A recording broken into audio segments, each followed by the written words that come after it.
Start your day right. Have a warm glass of water with me. Now, imagine a narcissistic mother-in-law who steals a toddler's toy just to get a compliment. Sounds unreal? This justnomil podcast story takes a surprising twist. And trust me, you'll want to hear how it ends. Start your day right. Have a warm glass of water with me. Now, imagine a narcissistic mother-in-law who steals a toddler's toy just to get a compliment. Sounds unreal? This justnomil podcast story takes a surprising twist, and trust me, you'll want to hear how it ends. So here's how it all started. We were getting ready for a family outing during our annual visit to my in-laws' house. You know the drill.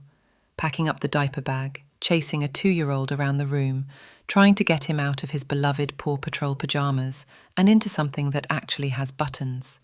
Mornings with toddlers aren't smooth, and anyone who's had kids knows it's a delicate balancing act. But just as we finally managed to wrangle our little guy into some outside clothes, my mother-in-law made her entrance. Now, let me paint this picture for you. She's the kind of woman who looks like she stepped out of a magazine. Impeccably dressed, hair in place, jewelry matching just right. She has that quiet elegance, never flashy, never trendy, but always polished. And she knows it. This is the kind of mother-in-law who takes pride in being the center of attention. Always. Classic toxic mother-in-law behavior, if you ask me. That day she chose a bright yellow outfit. It really was eye-catching, bold, cheerful, and, to be fair, not an easy colour to pull off. She descended the staircase like she was walking a red carpet and stood in front of my toddler with a big smile. "Do you like Granny's outfit?" she asked, practically beaming. Now, if you know toddlers, you already know how this went. He glanced at her for half a second, then went right back to playing with his toy trucks. No reaction, no interest, just pure toddler focus. It wasn't disrespect, it was just a kid being a kid, but apparently that wasn't good enough for her. In what can only be described as classic crazy MIL story behavior, she bent down and grabbed his trucks without warning, thinking that if she took away his distraction, she'd finally get the attention and admiration she felt she deserved. Predictably, my son lost it. Full meltdown mode. Crying, flailing, the whole package. I stepped in, gently took him from her arms and gave him back his trucks. No drama, no scene. Just a quiet moment of toxic family tension. And here's the kicker. She didn't take away a lesson about respecting children's boundaries or letting them be themselves. No, she told everyone for the rest of the trip that the toddler didn't like her outfit because it was yellow. Let me ask you, have you ever known someone who would rather rewrite reality than accept they weren't the main character in every moment? So after the whole meltdown over the yellow outfit, you'd think things might cool down, right?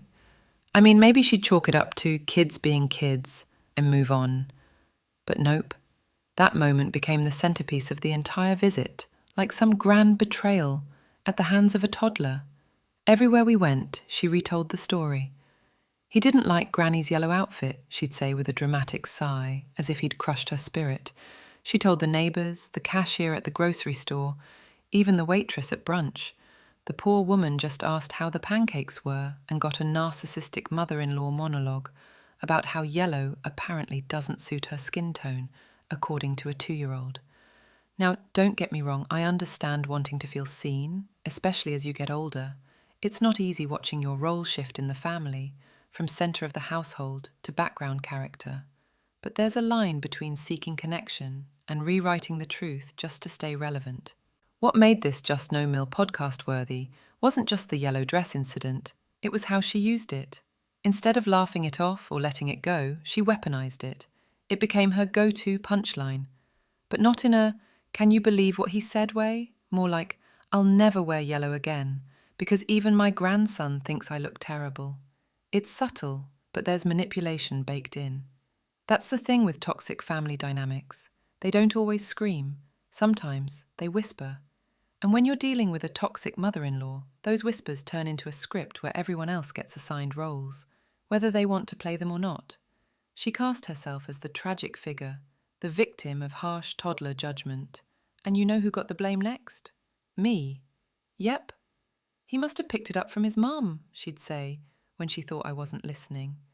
Because obviously my son couldn't possibly have an independent thought, not in her world. In her world, everything is about her. I started realizing how often she twisted stories to serve her narrative. Little things became slights. Neutral moments were spun into drama. It's like living in a permanent episode of a family betrayal podcast, where the plot never quite makes sense unless you ignore all logic and just go along with her version. And what really gets me is how subtle it all was. There was no yelling, no slamming doors, just those quiet digs, the snide comments masked as concern, and the constant need to be the misunderstood heroine. That's what makes these crazy Mel stories so hard to explain to outsiders. On the surface, it just looks like a fashion story, but when you're in it, it's a power play. So here's the question. When someone constantly shifts the truth to fit their feelings, is it emotional immaturity or emotional manipulation? I'd love to hear your thoughts. Have you ever felt like someone was quietly competing with you, but you were the only one who wasn't playing? After the whole yellow outfit episode and the quiet digs that followed, I started noticing a pattern. It wasn't just about that one outfit. It was about control, subtle, persistent control. My mother-in-law had a way of turning everyday moments into a performance, and whether we liked it or not, we were all given a part in her script. Take mealtimes, for example. I'd offer to cook dinner for the family. Nothing fancy, just trying to help out. And almost every time she'd casually mention that she had already started something, or that she had a special recipe in mind. And if I did manage to make something, she'd find a way to compliment it while also undercutting it. "Oh, this is nice, very creative. I've never used that much garlic before," she once said with a polite smile, then didn't eat a single bite. That's the flavor of toxic family interaction, not full-blown disrespect, just enough to make you question yourself. These micro moments built up, like background noise in a relationship drama podcast. And slowly, I realized she wasn't just trying to one-up me. She was trying to maintain her role as the center of the family unit. She'd been the go-to woman in her son's life for decades. Now, with a daughter-in-law and grandchild in the picture, her position was shifting. And she didn't like it. She masked it well with smiles and helpfulness. But there were days I could feel the tension like a weight in the room. If I did something well, she'd find a way to do it better. If my son cried, she'd swoop in, declaring, "He just needs his granny," even when he was clearly looking for me. These aren't big, dramatic acts, but they're part of a bigger pattern that many of you may recognize from your own wife versus mother-in-law stories. This isn't about one bad dinner or a fashion mishap. It's about power and shifting identity within a family. And that's what makes toxic mother-in-law dynamics so hard to talk about. People outside the situation often say things like, "Oh, she's just being nice," or "That's just how she is." But when you live in it daily, you start to see how damaging those little comments and behaviors can be. What hurts most is how invisible it feels. There's no public scene, no dramatic outburst, just a constant drip of passive control, so subtle, it's hard to call out without sounding petty. And if you do speak up, you risk being labelled the ungrateful daughter-in-law, causing drama where there was none. So what do you think? Are these behaviours innocent quirks, or part of a deeper mother-in-law drama that so many families face? Have you ever dealt with something like this in your own home? Let's unpack it together. Let me ask you something. What happens when keeping the peace starts to feel like losing yourself? After days of subtle jabs and power plays wrapped in good intentions, I started doing what many people in these situations do, staying quiet, smiling through it, avoiding conflict.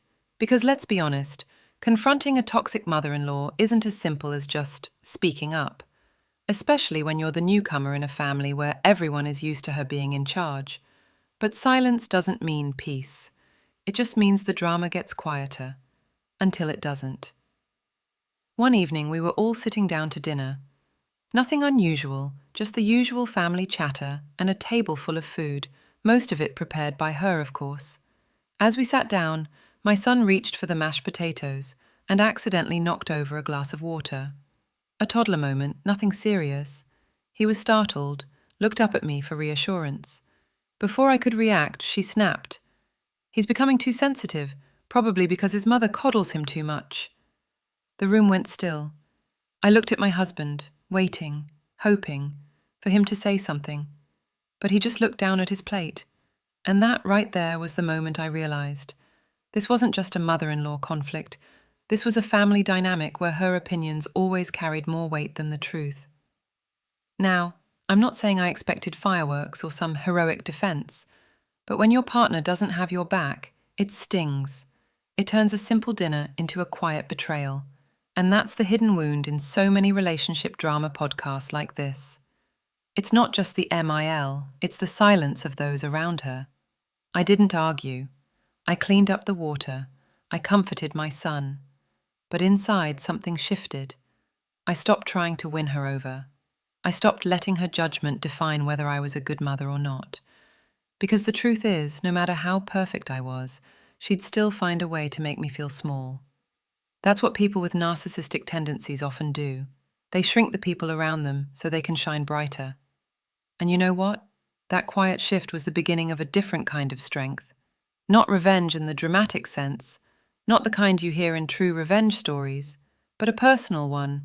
I started setting quiet boundaries. I stopped engaging in the subtle competitions. I made space for my own voice, even if it was just in how I carried myself. Have you ever reached that point, where keeping the peace just wasn't worth the cost anymore? What did you do? I know a lot of you out there have stories like this. Let's talk about where your turning point was. So, where did that quiet strength take us? How did this crazy MIL story finally come to a close? Well, the next morning I decided to blend diplomacy with boundaries. I offered to make breakfast for everyone. My goal wasn't confrontation, it was connection. But I also made my terms clear. Softly and politely, I said, I'd love to help in the kitchen, but I prefer to work with space and support. No commentary, no critiques. You could feel the tension shift. After the narcissistic mother-in-law symptoms of yesterday, this was more than a boundary. It was a gentle reset. She paused, looked at me, then mouthed, "Okay, no drama, just a word," and it felt like the universe exhaled. Breakfast went smoothly. We had pancakes and fruit, and while she supervised, she didn't correct. The silence wasn't awkward, it was respectful. It was like a delicate truce where both sides agreed not to wage silent war at the table. Afterwards, I realized this wasn't a true revenge story in the Hollywood sense. No dramatic payback, no vindictive plot. But it was a personal victory. I reclaimed my space as a mother and partner without rage, guilt, or resentment. I didn't need to prove anything to her, only to myself. And that's what struck me most. Toxic family dynamics don't always end with fireworks. Sometimes they end with quiet empowerment, choosing calm over chaos, choosing dignity over drama, and choosing your family, your child and spouse, over the battle for approval. Before we wrap up, let me ask, do you ever find yourself swallowing frustration just to keep things calm? Have you tried setting that quiet boundary and felt the peace that followed? Or maybe you're still navigating the tightrope between keeping harmony and standing your ground. Here's a simple way to interact.